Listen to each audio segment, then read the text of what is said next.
Lizzie présente Tempête sur la villa aux étoffes de Anne Jacobs, lu par Emmanuel Lambret.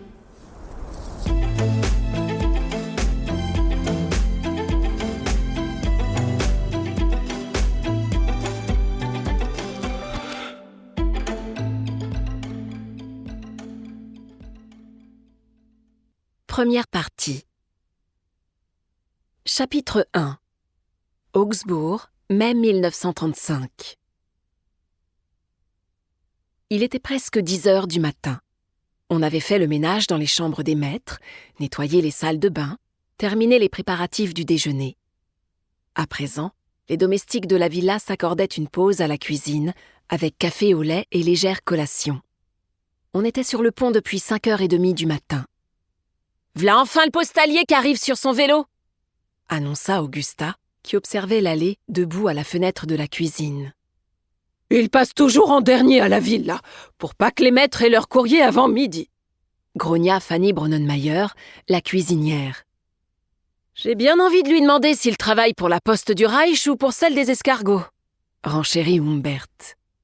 Anna, qui allait poser sur la table la corbeille contenant les petits pains laissés par les maîtres, suspendit son geste. « Fais attention, Humbert !» dit-elle avec crainte. « Avec lui, faut pas plaisanter.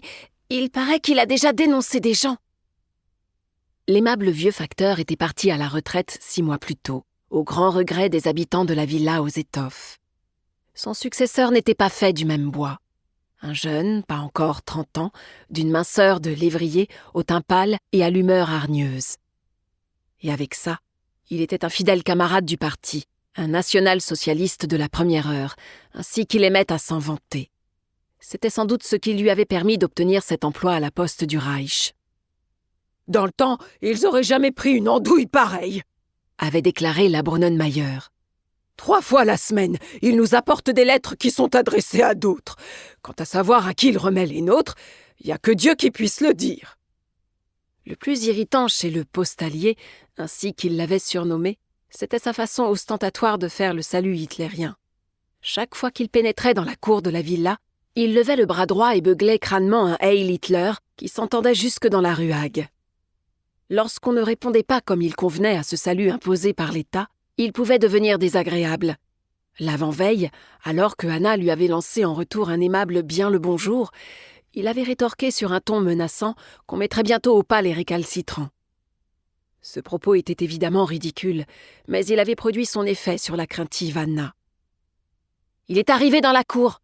annonça Augusta. Anna rajusta son tablier et se disposait à aller ouvrir lorsque Humbert la retint par le bras. « Pas toi !» déclara-t-il sur un ton sans réplique. « Je vais le recevoir comme il le mérite. »« Non, Humbert !»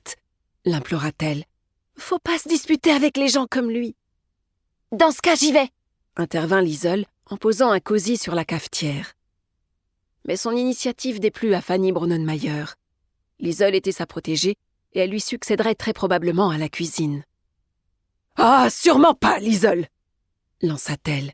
« T'es la cuisinière, pas la bonne !» Comprenant qu'elle n'y couperait pas, Augusta leva les yeux au ciel. Elle était revenue à la villa depuis près de 2 ans. On l'avait reprise après la démission de Gerty, les 2 domestiques qui avaient succédé à celle-ci n'ayant pas donné satisfaction à Madame Elisabeth. Augusta en était fière et heureuse, et comptait bien conserver cette place jusqu'à la fin de ses jours. « C'est bon, j'y vais !»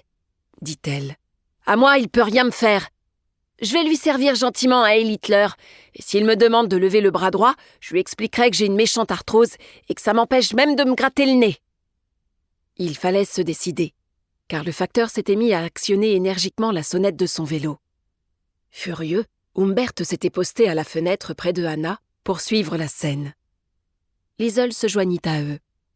Seule Fanny Bronnenmeyer demeura assise. Ce jour-là, ses jambes la faisaient souffrir et la station debout lui était pénible. « Il est même pas encore descendu de bicyclette qu'il lève déjà le bras !» commenta Liesel. « Seigneur !» s'exclama Anna. « Qu'est-ce qui se passe ?»« Ça alors !» jubila Humbert. « Il a donné un grand coup de guidon sur la gauche. Bravo, en plein dans les fleurs. Et il s'est joliment cogné le crâne contre le rebord du parterre. » Tout le courrier s'est éparpillé dans la cour, dit Anna, en portant la main à sa bouche avec effroi. Fanny Braunenmayer ne voulut pas manquer ce spectacle. Elle se leva péniblement et s'approcha de la fenêtre. Effectivement, le vélo gisait sur le sol et le postalier était assis à côté, se tenant la tête à deux mains. Les sacs postaux fixés à l'arrière du vélo s'étaient ouverts dans sa chute et avaient répandu une partie de leur contenu dans la cour. « Jésus-Marie !» entendit-on dire Augusta. Nous espérons que vous avez apprécié cet aperçu. Pour continuer à écouter ce livre audio sur Google Play Livres, utilisez le lien dans la description de la vidéo.